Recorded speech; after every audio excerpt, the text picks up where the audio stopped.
Hey everyone, Wards here, back with another Mythic Plus, Midnight Mythic Plus Season 1 dungeon guide. Today is Skyreach, returning to us from the Cataclysm. A lot of people were immediately thinking of the wind tunnel section when this dungeon was announced as being part of the pool, but don't worry, they made one small change that will make it a much more satisfying experience. But other than that, this dungeon I think is going to be one that has some combination of a couple of trash packs that are really gross, but then a couple of bosses that I think are going to be really interesting and for pug groups to have to deal with. But let's talk about the dungeon itself, kind of a main path that you want to take through the dungeon and go from there. Now this dungeon, almost more than any other in the season 1 pool, is the most press W dungeon possible.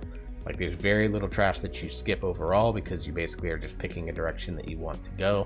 Other than that, you kind of pull everything in front of you with the exception of the directions that you don't go. So this dungeon is super linear as a result, and for some people that'll be really nice from the routing standpoint. Other people it's gonna annoy them. Just kind of depends on your feelings on that. So let's kind of talk about some of the major trash mobs early on. So the first one is going to be the Dread Ravens. So they have this Dread Wind, which does a knockback to everyone, so you want to be mindful of your positioning, not to be near the edge of the platform. And then of course it does this Screech that will basically deal a bunch of damage out to people. The Adorned Blade Talon does have a Blade Rush and a Shear ability, so they're going to be moving around the entire time doing lots of physical damage, so you just want to be mindful of that. And then these little Raging Squalls are basically going to do little wind nature damage attacks, and then they have this haste effect that you can either spell steal or it can be purged if you're a hunter, shaman, or mage. So gonna love that. It gives you an extra 30% haste. Even for just a short time, it's still probably worth casting the spell for.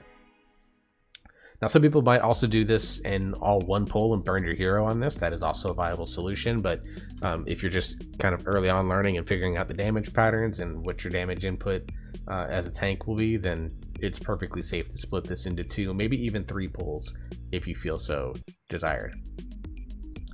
Moving on to the first platform boss, you get these Driving Gale Callers, which they just have a little knockback, so you want to try to pull all these mobs into a position where your party's not going to get knocked off by them. And then that brings us to the first boss, Ranjit.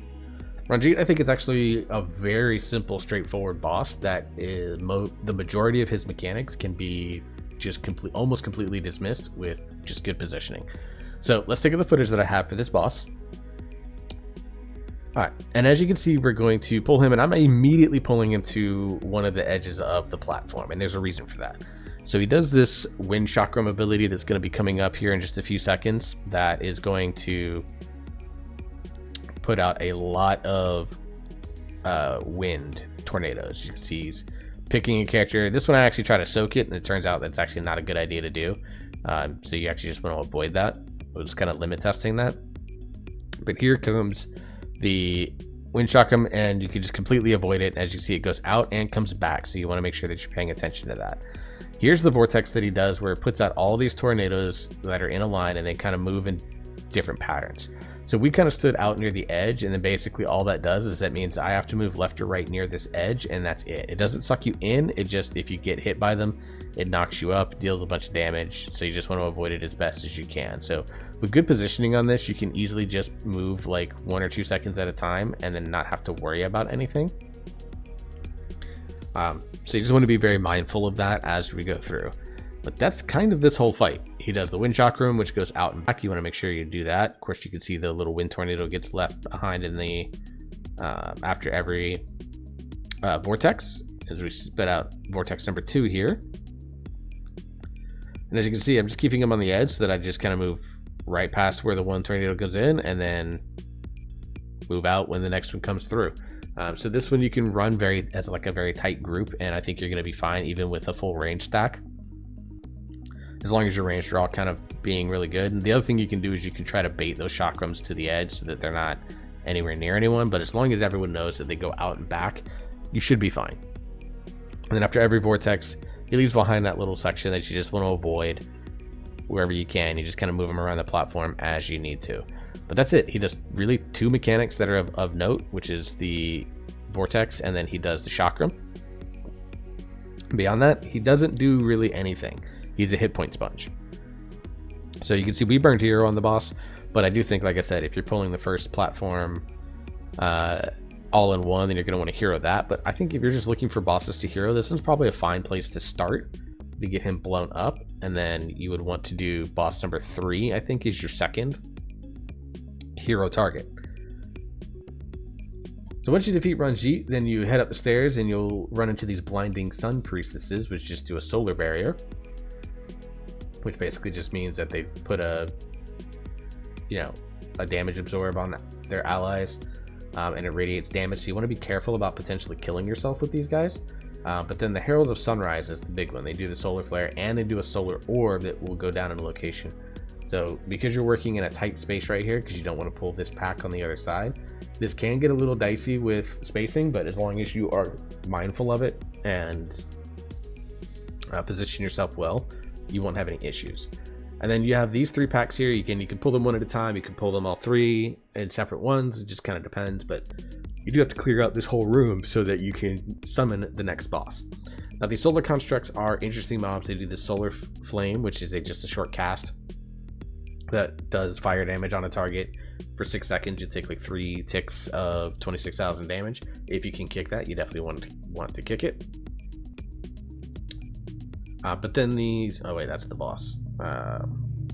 But then the Solar Nova is going to be one that you want to make sure, and that's why, at least initially, you may not see people pulling all 3 of these constructs at the same time, because if they all start pulsing this Nova going off, that's like, 250,000 damage every couple seconds for 8 seconds. It's kind of wild. So you just clear out the room, and that brings us to Arknath. Arknath is a boss that there's going to be developing strategies for him, I think. The one that we started with initially, I think, was fine, but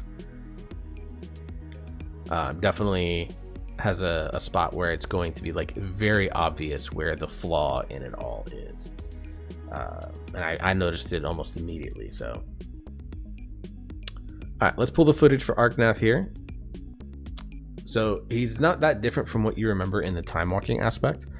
So he is going to do this fiery smash, which is just your tank buster ability. So you kind of want to point this one away from everyone in the group. As you can see, very obvious line when it goes out. And then he calls down these beams. Now I go ahead and tank one here as the tank, but because I also have the fiery smash coming at me, it may be a situation where, especially on higher keys, it's not really going to be viable for the tank to do that, which means you'll have to rotate your DPS and your healers through tanking each one of these.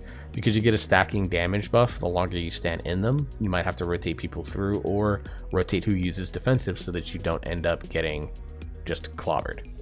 As you can see, the fire smash, I'm kind of limit testing here. I stood in that one along with taking a beam. It took quite a bit of damage, which is why I'm trying to find like the sweet spot to where the beam doesn't exactly move. And then he does this supernova, which basically targets 3 big conal areas. You just want to make sure that you're standing outside of it. Now, his melee hitbox is quite big, so for melee DPS, you're not going to be hurting too much in that regard. You just want to make sure that you're positioning well. That's his mechanics. Watch the arc, soak as many of the beams as you can, and the tank doesn't put that frontal smash into anyone's face and kill them. As you can see here, we have some of the beam gets to him for a little bit. You can see just the pulsing AoE that goes out, which is what happens when you don't soak those. So you just want to make sure that you're always having someone rotate in and soak that, and in a organized, communicated group, you just rotate maybe who uses what defensives when, and you should be able to maintain a majority of good healing cooldowns or good defensive rotations and stuff like that, so that you don't take a ton of damage. But that's this boss. He's a long boss fight. This is why I think he is a prime candidate for being a hero boss as well, because you have to go through so much hit point. I mean, he has something like, I think it's 2 billion, which in a 5-man group even at rank 10 with our gear was kind of crazy. But we're going to move on, because that's basically all of what Archon does. And you get into your next boss fight very quickly, and that is the well-known and either much maligned or much loved Rukran. This boss fight is gross. This is one of the more rough boss fights from a standpoint of things going on. So let me grab the footage for him. The Suntalon Tamer bosses, like these guys, you're just going to clear the platform so it summons the boss down. Now, the strategy that we figured out on this in this group is that you want to stay tightly stacked, including the ranged. So as we look at the footage here, you can see that we pull him in. Now, the one thing with this boss is that he will do an ability if there's no one in melee range with him. So as a tank, you actually just stand there and tank the boss and make sure that you're always within range of him. Now, he's going to summon down these Sunbreaks. These are going to be Phoenixes that you'll have to basically just kill, because the longer they're out, the more pulsing damage they do. Like I said, as a tank, you really can't do anything to help with them because they fixate on another player. And if you move out of melee range, Rurikon casts a big wind burst ability that like messes up your entire party. So you're kind of in a weird spot with the tank here, and that you want to help with the ads, but you can't. So your DPS and your healer are going to have to do some hard target switching to make sure that those things don't live. Now here is the Searing Quills. This is going to be the one where you take cover. It's the mechanic that everyone knows from the original dungeon. We happen to be able to kill the second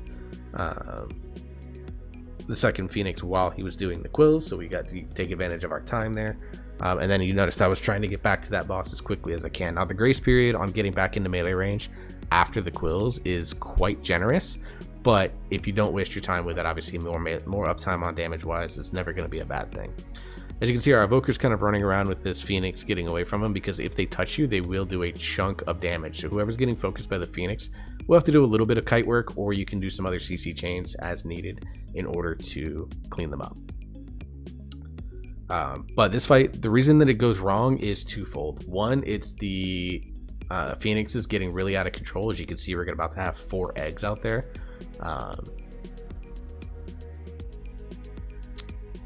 And then also, if people don't line of sight the quills, or they let the Phoenixes live too long while they're actually up. The Phoenixes are going to be the thing that kind of make or break this particular boss. And as long as you handle them well, you're going to be fine. If you don't handle them well, then this boss fight is going to be a struggle for you.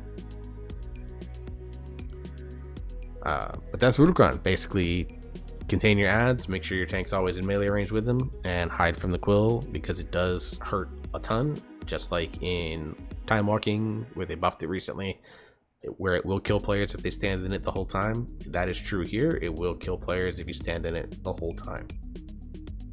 So as you can see here, we get really dicey with HP bars. Our Druid does a great job of keeping us up because we have 2 of these up at the same time, plus we've got the boss going on. So like, a lot was going on there, a lot could have gone wrong, but the group handled it really, really well and handled everything well. And as you also see, like I said, the timing for him to cast his like mass AoE ability, because there's no one in range with him, is very generous.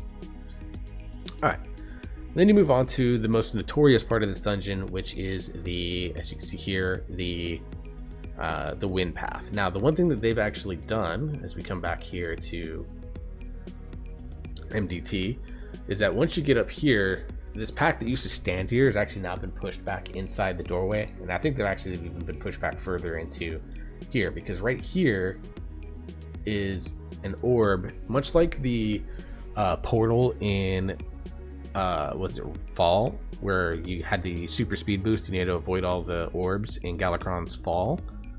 And then anyone that got through could channel a portal that would allow everyone else to get through. You do the same here. If you channel the totem, I think is what it is, we'll actually turn off the wind puzzle portion and make it so that you just run back like normal. The other thing that kind of sucks is this is the final checkpoint of the dungeon, is, you know, right here. It's right here. There's no checkpoint that's like here or even here once you get up to this section, which is the final stretch of the boss. Again, we just have these Herald of Sunrise and the Blade Talons, which are not a big deal. These Raging Squalls, the old construct mobs that were in here that did a lot of weird mechanics, they've all been yanked out just in favor of much more standardized enemies. This Blazing Bloodflow there again does a rushing wind that gives them some haste, so if you can target someone to yank that, you know, purge or spell seal that off, your mage will be very, very happy. And then you'll get up here, and they moved a bunch of mobs onto this platform really to give count. So I entered this last section at like 82%, and I believe all of these pulls combined, yeah, they're like 17% trash. So you can really go into this last section at around 77% or 87%, you know, no, 77%, because these mobs are 22% trash. Sorry.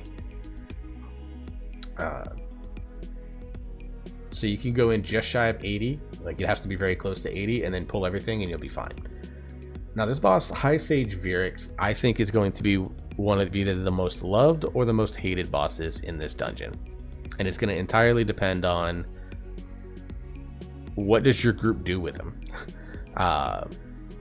Because he has similar mechanics to what he had in Cataclysm, where he will grab someone or an ad will grab someone and take them off, and you got to kill that ad. There's a hard target switch in here, but he has some different mechanics here. So let's pull the footage so we can look at it.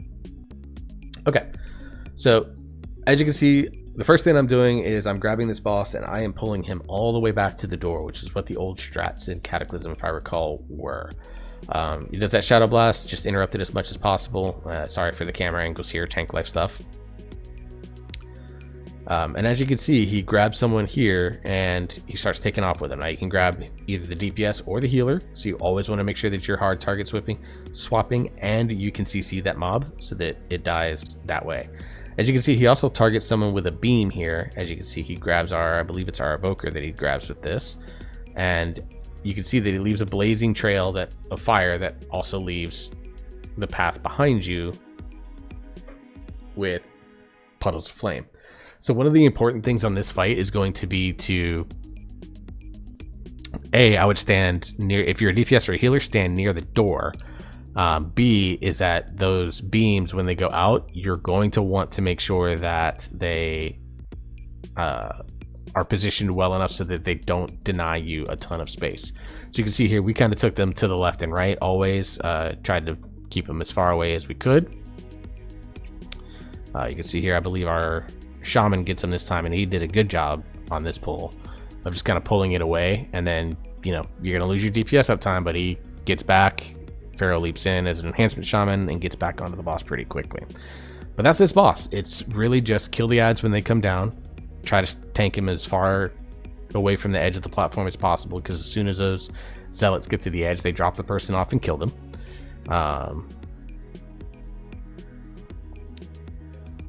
And then make sure that you take the flames that you're going to be getting here and don't put them in a position where you're going to cut off your own escape routes or cut off any paths that you'll need for like melee to kind of stick with the zealots as they're carrying someone off.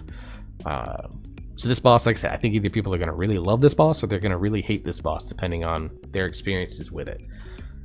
Overall, I think Skyreach is going to end up being one of the easier dungeons in this pool. I don't think it's as easy as Alcathar. I think Alcathar is probably going to be done at minimum 2 key levels higher than what the rest of the pool is. Right now, I think Skyreach is probably one of those keys. It's like 1 key level higher than most other dungeons. And I think it's just due to the fact that like we're going to get so used to doing the same route. This route is not going to change unless they add a wing to the map that we don't know about.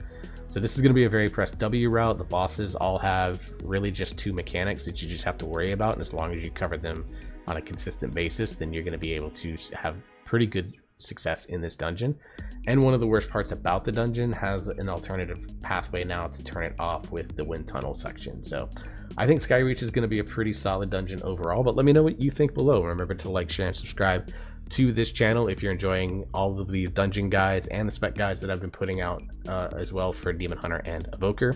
Remember to follow my Twitch stream, twitch.tv/warxttv, if you want to see me stream World of Warcraft. With the release of these videos, we're getting very close to the season opening up with the raid, and then of course Mythic Plus a week later. So it's my content, so I'll be hitting up that content all the damn time. So make sure to follow and subscribe and hang out and just chill with me if you want to just have a place to just kind of chill and relax and just have fun nerding out about video games. So till the next video, hope you all stay safe, hope you enjoy yourself, you're having fun, you keep on gaming. We'll see you next time.